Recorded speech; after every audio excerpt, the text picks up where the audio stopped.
చర్యలతో ఈ ఏడాదిలోనే అమెరికా ఆర్థిక వ్యవస్థ మాంద్యంలోకి ప్రవేశించే అవకాశం ఉందని ప్రముఖ బహుళజాతి ఆర్థిక సేవల సంస్థ జేపీ మోర్గాన్ అంచనా వేసింది.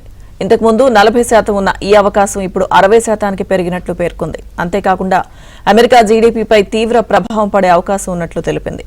ప్రపంచ దేశాలపై యుఎస్ అధ్యక్షుడు డొనాల్డ్ ట్రంప్ విధిస్తున్న ప్రతీకార సుంకాలే దీనికి ప్రధాన కారణమని జేపీ మోర్గాన్ సీఈఓ మైకేల్ ఫెరోలి తెలిపారు.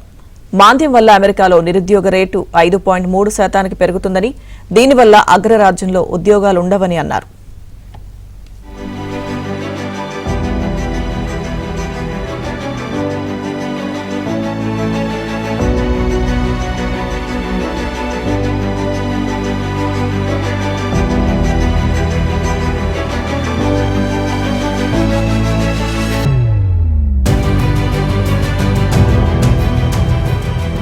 శాతానికి పెరిగినట్లు పేర్కొంది. అంతేకాకుండా అమెరికా జీడీపీపై తీవ్ర ప్రభావం పడే అవకాశం ఉన్నట్లు తెలిపింది.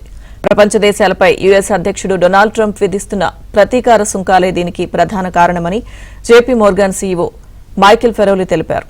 మాంద్యం వల్ల అమెరికాలో నిరుద్యోగ రేటు 5.3%కి పెరుగుతుందని, దీనివల్ల అగ్రరాజ్యంలో ఉద్యోగాలుండవని అన్నారు.